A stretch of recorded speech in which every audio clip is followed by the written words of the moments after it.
अंतर्मन की लक्ष्मी भाग 37। बेटा, विन्या को अकेले खाने की आदत नहीं है। वो अकेली नाश्ता तो नहीं करेगी। क्यों ना हम डॉक्टर से मिलकर घर ही आ जाएं। गाड़ी के आगे बढ़ते ही अंजना पीछे छूटते जा रहे पेड़ पौधों को देखती हुई कहती है, ओहो माँ, इतना सोचती हो। भैया ने उसकी भी व्यवस्था कर रखी है। भैया को अब पहले आगे की सीट से पीछे मुड़कर देखती संपदा मनीष की ओर देखती रुक रुक कर कहती हुई मनीष को आंखें तरफ देखकर मुस्कुराकर चुप हो गई। अंजना संपदा की कही बातों के अर्थ को समझती हुई गाड़ी से बाहर सिर निकालकर जीवन को एक नई संभावना की दिशा में देखना शुरू किया। उसकी मुस्कान में एक नई सूरत खिली हुई थी जो उसके चेहरे पर उम्मीद और संबल की बात कर रही थी। उसकी आंखों में चमक थी जो उसकी नई शुरुआत की उत्साहपूर्ण भावनाओं को प्रतिबिंबित कर रही थी। अंजना ने नई जीवन यात्रा में अपने आत्म विकास की ऊंचाइयों को छूने का संकल्प बनाया। उसकी मुस्कान ने उसके चेहरे पर नए आध्यात्मिक रंगों को प्रकट किया जो उसकी सकारात्मक ऊर्जा को दर्शाता है। उसके घर में प्रेरणा स्रोत का नया चमकीला सूरज खिला जो उसे अपने लक्ष्यों की प्राप्ति के प्रति संघर्षमय बनाए रखता था। उसकी स्वतंत्रता और साहस से भरी आंधी ने उसे नई संभावनाओं की ओर अग्रसर किया और वह नए अनुभवों की ऊंचाइयों को छू रही थी। इतनी जल्दी तो वो लोग आने वाले नहीं थे। अभी कौन है? दरवाजे की घंटी की आवाज़ सुनकर सभी को नाश्ता कराती विन्या सोचती है। भाभी दरवाजे पर खड़ी दीपिका को देखते ही विन्या का चेहरा हर्षित हो गया। उसकी आंखों में खुशी और आनंद की चमक थी जो दीपिका के सामने उसके उत्साह को स्पष्टता से दिखा रही थी। विन्या अपनी भावनाओं को रोक नहीं सकी और उछलकर दीपिका के गले से यूं लिपट गई मानो इन दो दिलों की पहली मुलाकात हो रही हो। विन्या की हर्षित मुस्कान में और दीपिका के चेहरे की चमक में उनके बीच का संबंध एक मीठी खासियत से भरा हुआ था जो उनके बीच के एक गहरे आत्मिक संबंध की भावना को दर्शा रहा था। कौन है विन्या? विन्या को समय लगते देख कोयल कमरे से बाहर आकर पूछती है, अरे दीपिका जी आप? तभी हमारी विन्या को समय लग गया। कोयल दीपिका को देख प्रसन्न होती हुई कहती है। दीपिका भी कोयल को देख खुश होती हुई कहती है, वो संपदा जी से बात हुई तो उन्होंने बताया घर में सिर्फ गर्ल्स गैंग ही है, तो बिन बुलाए मेहमान की तरह मैं भी ज्वाइन करने आ गई। अच्छा किया आपने, आइए नाश्ता कीजिए। बुआ के कमरे की ओर इशारा करती हुई दीपिका कहती है। तभी दीपिका का ड्राइवर हाथ कई रंगों में ढला हुआ सुगंधित बुके लेकर हाजिर हो गया। इसे आंटी के कमरे में रख कर आती हूँ। दीपिका ड्राइवर के हाथ से मुस्कुराकर बुके लेती हुई कहती है, भाभी ये किस लिए? विन्या भी दीपिका के साथ अंजना के कमरे की ओर चलती हुई कहती है, ये किसी ने अपने प्यार के लिए भेजा है और इस नाचीज को इस समय का साक्षी बनने का सौभाग्य मिला है। दीपिका की अदा से भरी मुस्कान ने इस उपहार को और भी रूपरेखित किया। उसकी आवाज़ में उत्साह और संतुलन का सम्मिश्रण था जो इस क्षण को अनमोल और खास बना दिया। उसकी आवाज़ में वह भावना थी जो किसी विशेष पल के महत्व का इजहार कर रही थी। मैं कोई पहेली नहीं सुलझाने वाली, सीधी सरल भाषा में बताती है कि नहीं। विन्या कमर पर हाथ रखती तनकर खड़ी होती हुई कहती है, पहले तानों की दुकान से मिल आया जाए। दीपिका बाहर की ओर इशारा करती हुई कहती है, चलिए। फूलों के गुच्छे की ओर देखती हुई विन्या कहती है, माँ के लिए लाई है ना आप? चलते चलते विन्या पूछती है। नहीं। विन्या की बाल सुलभ उत्सुकता को देख दीपिका छोटा सा उत्तर देकर मुस्कुराने लगी थी। दीपिका की मुस्कान में एक प्रफुल्लित सुख था जो उसकी आंखों में कमल के एक एक पुष्प के समान खिल रहा था। अच्छा, बोलती विन्या दीपिका के लिए बुआ के कमरे में पहुंच गई। स्वास्थ्य कैसा है आपका बुआ जी? अभिवादन के साथ दीपिका पूछती है। उम्र का तकाजा है और क्या, अब हमारा बेटा तो ले नहीं गया डॉक्टर से दिखाने, तो ठीक ही होंगे। बुआ जी संभव और कोयल को उल्हाना देती हुई कहती है, इसमें क्या है मम्मी, पहले अपने घर तो चलो। वहाँ मेरी जान पहचान के डॉक्टर्स हैं, उनसे ही इलाज करा लेंगे।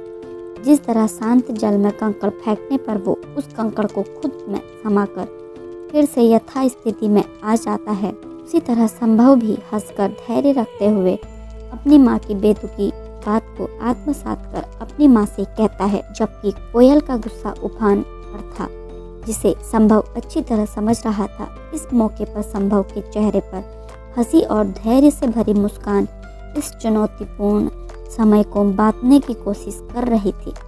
वह आंखों ही आंखों में इस दुविधा भरी परिस्थिति से उभरने के लिए सामंजस्यपूर्ण रूप से कोयल को उत्तर देता शांत रहने कह रहा था। इस मुश्किल समय में संभव का चेहरा कोयल के गुस्से के माध्यम से गुजरते हुए सहानुभूति और समझदारी का परिचायक बन गया था। संभव ने आत्मनियंत्रण और समर्थन के साथ इस चुनौतीपूर्ण पल का सामना किया। उसने दिखाया कि सही समर्थन और समझदारी से हर चुनौती को पार किया जा सकता है। कोयल और संभव के मध्य आंखों से होने वाले विचारों का आदान प्रदान दीपिका बहुत ही गौर से देख रही थी और देखते देखते उसने विन्या की ओर देखो। विन्या किसी और संसार में खोई खोई सी प्रतीत हो रही थी। मैं अभी आई, दीपिका से नजर मिलते ही विन्या कहती है और जल्दी से कमरे से बाहर निकल गई।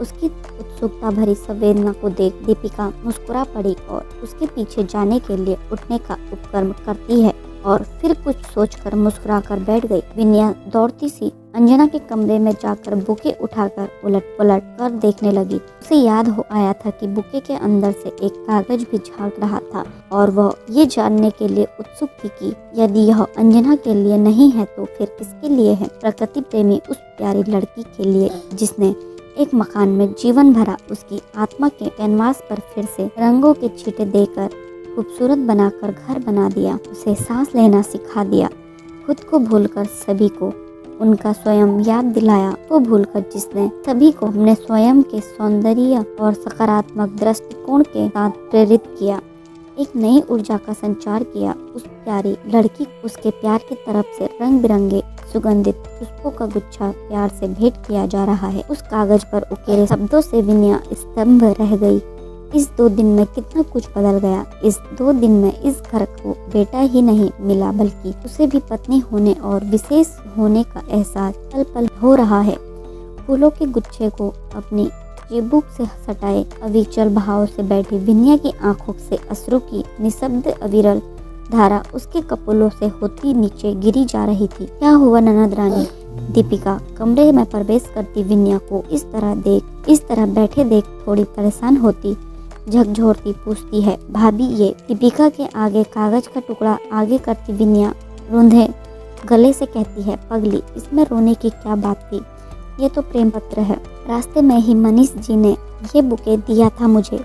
दीपिका अति हर्ष में विन्या को गले से लगा लेती है। ये तेरा प्रेम पत्र पढ़कर विन्या को गुदगुदाते हुए दीपिका गाने लगती है और अपने आंसुओं को पोंछती विन्या की खिलखिलाहट के फूलों के गुच्छे जो विन्या के हाथों में थमे विन्या के रुदन के साक्षी बने हुए थे, वो भी प्रेमियों के मिलन के ख्वाब संजोए खिलखिला पड़े थे। आज तो मजा आ गया, कितने सालों बाद हम सब आउटिंग के लिए गए। थैंक यू मम्मी बीमार होने के लिए। संपदा घर में घुसती हुई चहक रही थी। संपदा ने बहुत सालों के बाद सभी के साथ घर से बाहर जाने का मजा लिया और उसने खुशी से चहकते हुए कहती है, आज तो मजा आ गया, कितने सालों बाद हम सब आउटिंग के लिए गए। थैंक यू मम्मी बीमार होने के लिए। का उत्साह और हर्ष साफ दिख रहे थे जो उसके चेहरे पर मुस्कान के साथ चमक रहे थे। उसने बीमारी की चुनौती को भी जीवन के नए रंगों से भर दिया और उसने अपने मस्ती भरे लम्हों का आनंद लिया। संपदा की खुशी और उत्साह ने सभी को मनोरंजन की ऊंचाइयों तक पहुंचा दिया और उसने दिखाया कि हर पल को खुशी से भरा जा सकता है, चाहे जो भी स्थिति क्यों ना हो। उसकी आवाज़ में भरपूर आनंद और उत्साह साफ था जो उसके चेहरे पर मुस्कान के साथ दिखाई दे रहा था। संपदा आज के दिन को लेकर खुश थी और मनीष उसकी खुशी में खुश होता सबके लिए पानी लेकर आती विन्या को चोर निगाहों से देख रहा था, मानो उसके चेहरे को पढ़ने की कोशिश कर रहा हो।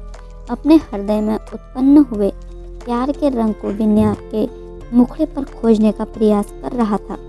इस समय का आनंद लेते हुए मनीष ने समझा कि प्यार और खुशी के रंग वास्तविकता में जीवन को कितना सुंदर बना देते हैं और वह विन्या के साथ इस सुंदर मोमेंट को साझा करने के लिए खुद को व्यग्र महसूस कर रहा था, लेकिन अभी दीपिका को संपदा दोनों ही उसे घेरे बैठी थी और उसके मुखमंडल को उत्सुकता से देख रही थी।